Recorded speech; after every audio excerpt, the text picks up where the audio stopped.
husband will be out of his mind when he hears this story. Alas, my poor husband! Here's another trick the devil is playing him, to be sure."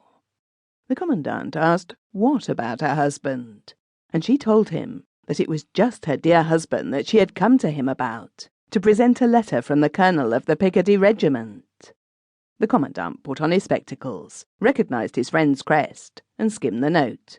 Then he said, "So, you are the Rosalie, maiden name Lily of Leipzig, who married Sergeant Francoeur when he lay a prisoner at Leipzig with a wound in his head. Tell me about it. It is a remarkable love story. What were your parents? Did they not put obstacles in your way? And what sort of crochets has your husband got from the wound in his head, that they make him unfit for active service, although he was reckoned the bravest and most capable sergeant, and the soul of the regiment?" "Your honour," replied the woman, again overcome by her grief, "my love is to blame for all his misfortune. It is I who have made my husband unfortunate, and not the wound. My love has brought the devil upon him, to plague him and drive him out of his senses.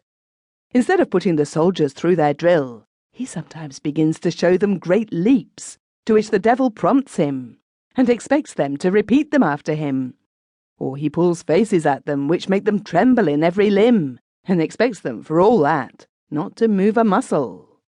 And recently, what proved the last straw, when during a skirmish the general in command gave the order for the regiment to retire, he pushed him off his horse, got on it himself, and captured the battery with the regiment."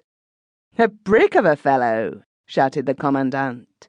"If only such a devil drove all our generals, we should not need to fear a second Rosbach. If that's the sort of devil's work your love does, I only wish you were in love with our whole army." "But unfortunately my mother's curse is on it," sighed the woman. "I never knew my father. My mother had many visitors, whom I had to wait on. That was my only occupation. I was a dreamer, and paid no attention whatever to the friendly addresses of those men. My mother protected me from their importunities. The war dispersed most of the gentlemen who used to visit my mother and gamble secretly in her house. We lived very neglected, much to her annoyance. Friend and foe alike were hated by her on that account. I dared not give a thing to those who passed by our house, wounded or hungry. That made me very sorry.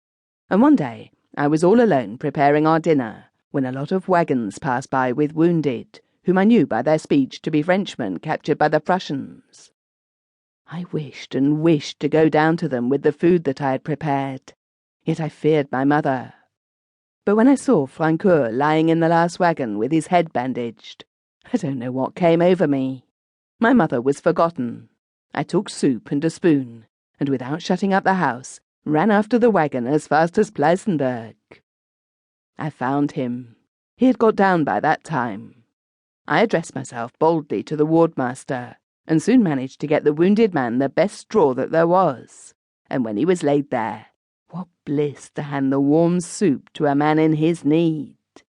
His eyes sparkled, and he declared that I had a radiance about my head. I answered that it was my head-dress which had opened out during my hurried attentions to him. He said that the radiance proceeded from my eyes. I could not get that speech out of my mind. If he had not had my heart already, I should have had it to give it to him in return for that. "A true speech and a pretty speech," said the Commandant, and Rosalie continued. "That was the best hour of my life.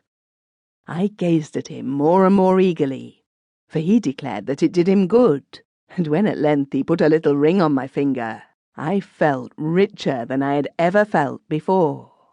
This happy silence was broken by the entrance of my mother, scolding and cursing.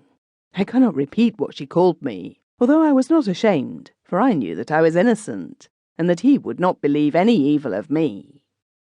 She wanted to drag me away, but he held me fast and told her that we were betrothed, and that I already wore his ring. How my mother's face was distorted! It seemed to me as if flames issued from her throat, and her eyes turned up till nothing but the whites could be seen. She cursed me.